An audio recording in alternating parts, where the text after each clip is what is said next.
Good day, fellow riders. At narito pa rin tayo dito sa may Apalit. At ito yung Sulipan Bridge. At liliko na tayo rito. And then kakanan pa MacArthur Highway. So pupunta tayo ngayon sa may Porac Megadike. At titignan natin yung update doon kung natapos na ba yung nire-repair na daan. Dahil nung last time na pumunta kami ron, no entry dun sa may Del Rosario area.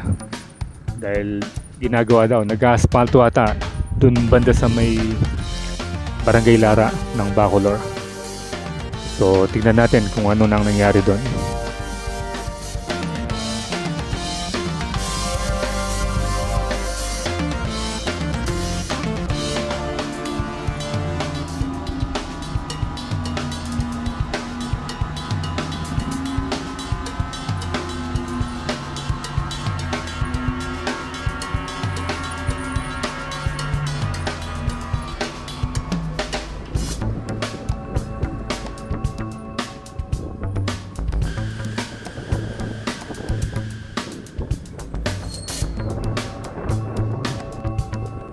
And according to the Google map, we will be traveling at 56 minutes at a distance of 23 kilometers from Apalit, Pampanga to Porac, Pampanga.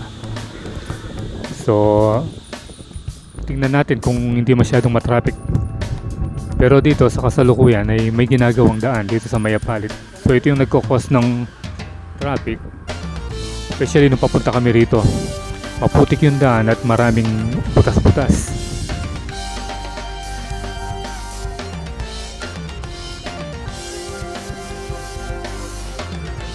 At mapapansin din natin ang pagbaha dito sa ilang bahagi ng kalsada na mayroong parang butas-butas. At dahil ito ay sanhi na rin ng ilang araw na pag-ulan. At medyo mababa talaga ang lugar na ito.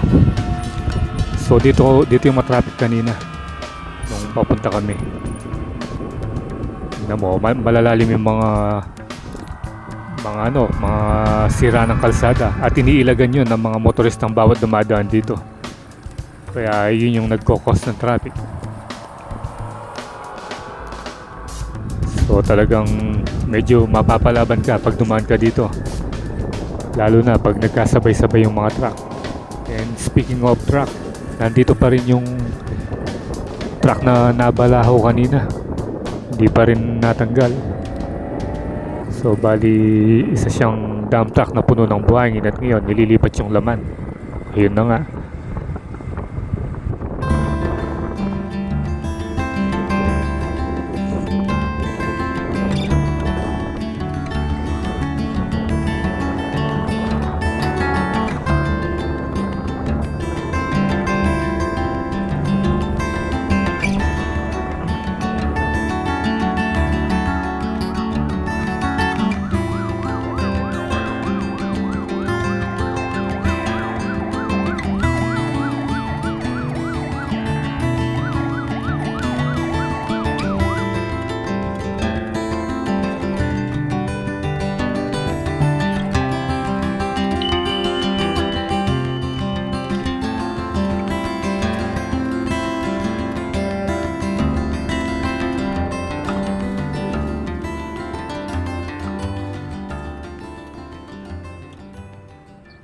One eternity later.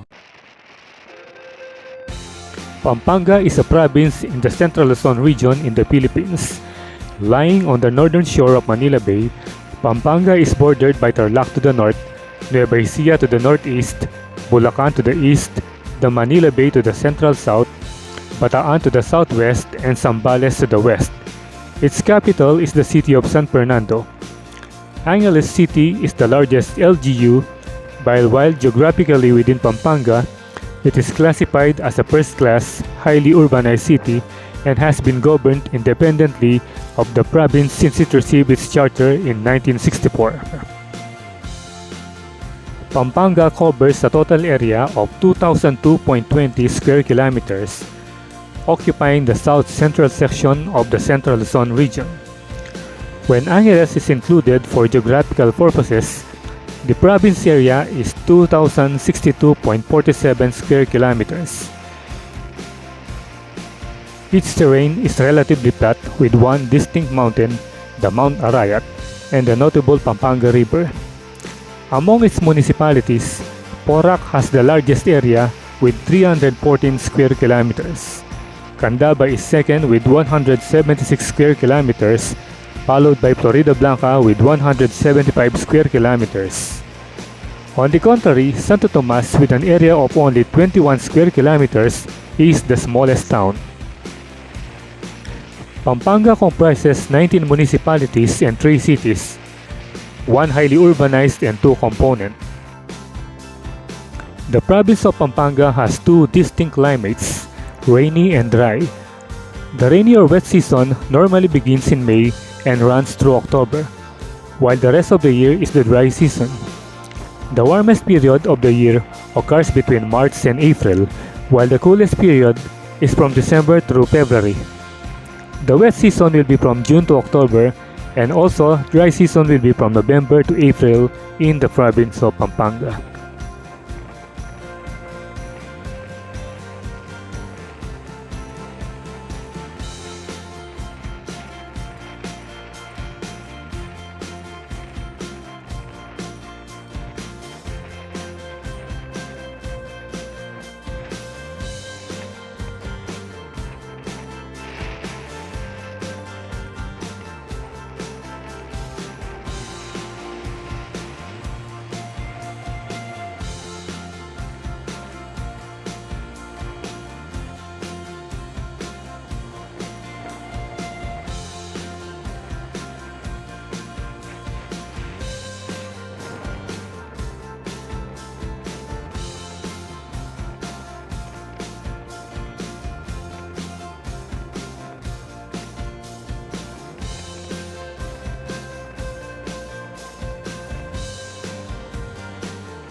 So, bali, binabagtas na natin ngayon yung kahabaan ng Gapan Olongapo Road or OG Road. At ito yung maaliwalas na daan. Bali, dire-diretso ito papuntang Bataan.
Two thousand years later. So, nandito tayo ngayon sa may Mega Deck. Ito bali yung pinakakalahati dahil doon nag-start tayo doon sa may Bacolor, unang bahagi ng Bacolor. And then ito, San Fernando na ito sa may Del Rosario Junction. So itong daanan niya nito, ipapunta na sa Porac. Hindi diretso ka doon.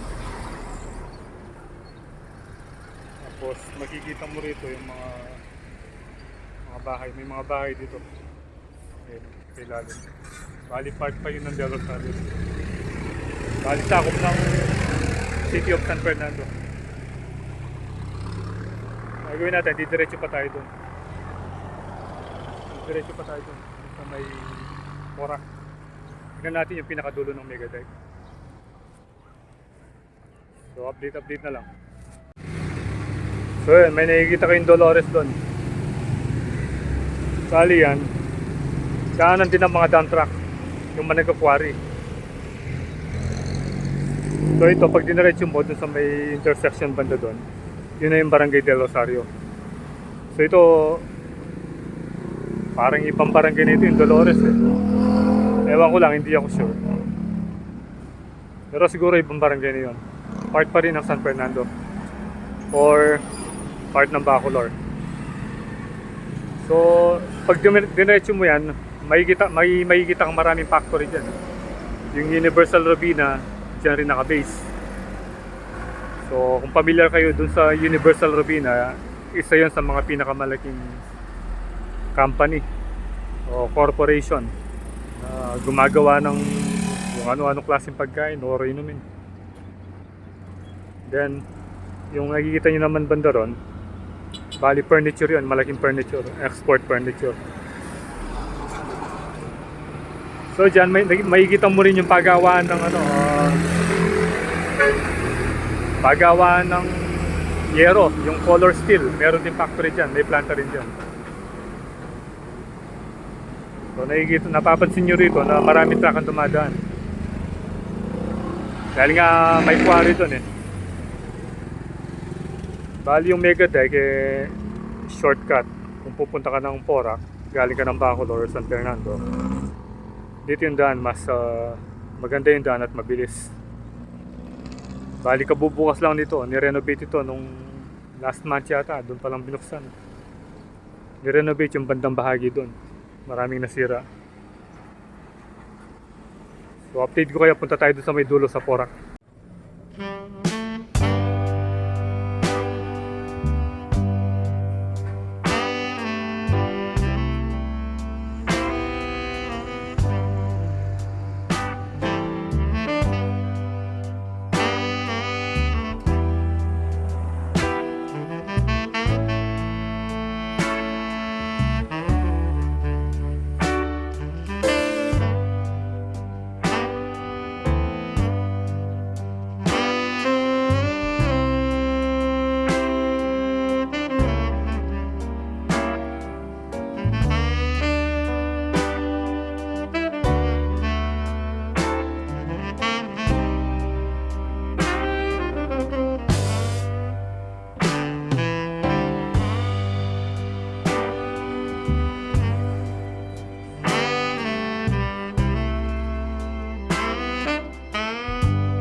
Later.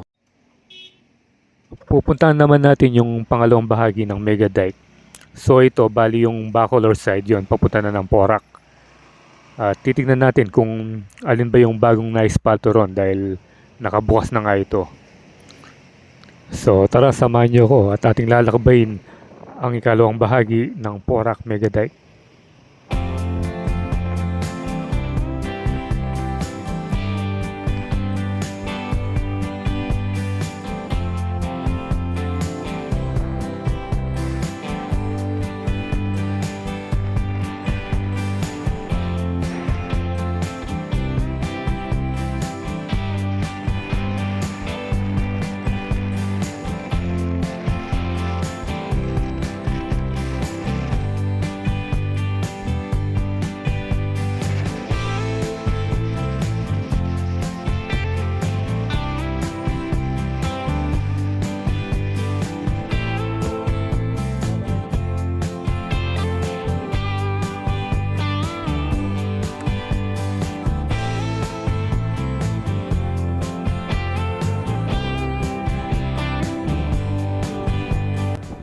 At dito magsisimula yung bagong aspalto na nirepair nga nung nakaraang 2 buwan, I think. At maganda na ngayon, mapino na. Bali yung hindi lang maganda rito ngayon, yung may sa dulo ng Porac, malapit dun sa boundary. Yun talagang pangit yung daan dun dahil sobrang parang nabakbak na yung aspalto. At yun ang kailangan ni-repair. So abangan natin yan sa mga susunod nating paglalakbay dito sa Porac Megadike.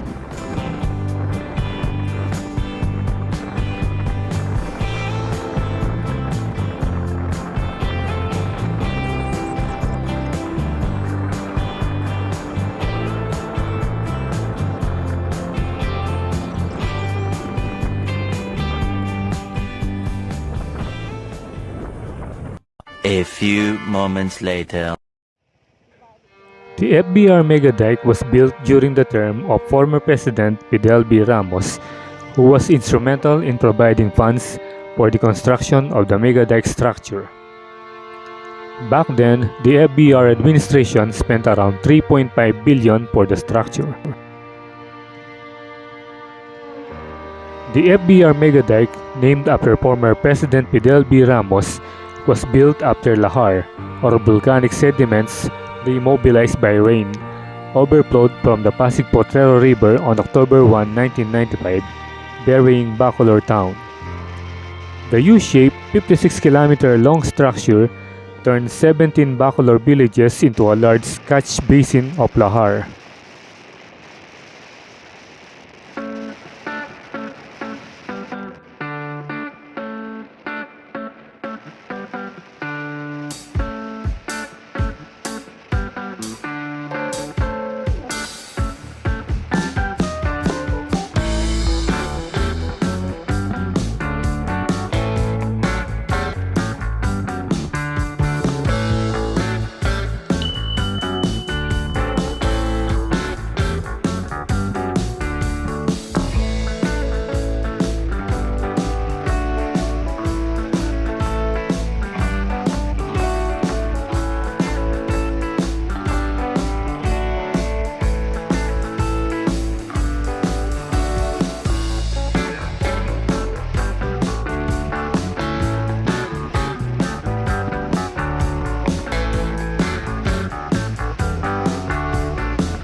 Three hours later.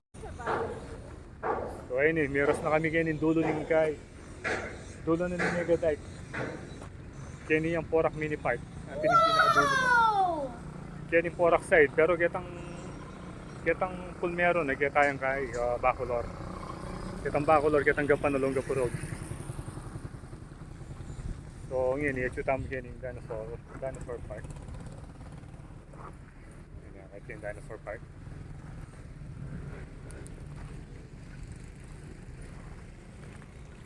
So, ang gaya kayo ng Mega Deck.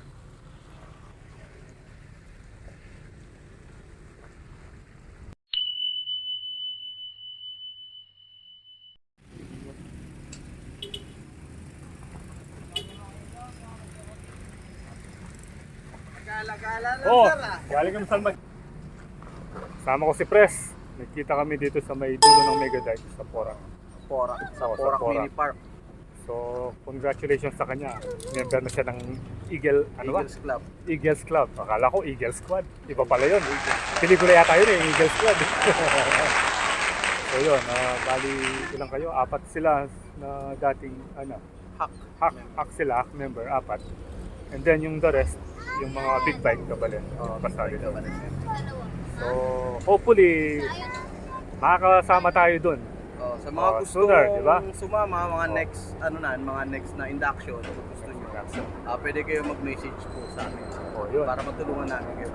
In-invite tayo ni Press Julius. Palawakin natin yung Parang samahan ng mga agila. parang yung sa mga hack, sila yung pinakauna. Silang 4. Pwede So, tayo yun. bumuo rin ng isa pang club. Yun. Punta ADB, Kabalen, Eagles Club. Maganda pala yun nationwide yun, kasi si President Duterte. Yes, kasama natin si Kuya Kasama natin si President Duterte. Kasama si Kuya natin si President ngayon, si BBM, Bongbong. Bongbong Marcos, ati natin si Lene Robredo, tsaka yung mga iba pang member. Wala palang pinipiling party ito Senador, Kahit pati magkalaban sila basta dito isa lang, di ba? Kahit magkalaban sa politika, Isa lang. pagdating sa Agila, isang pamilya tayo. Okay. So, sana sa mga darating na panahon lilipad din tayong kasama ni Press. Lilipad tayo. Okay. Later.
At dito na magtatapos ang ating motorcycle adventure dito sa may Porac Megadike.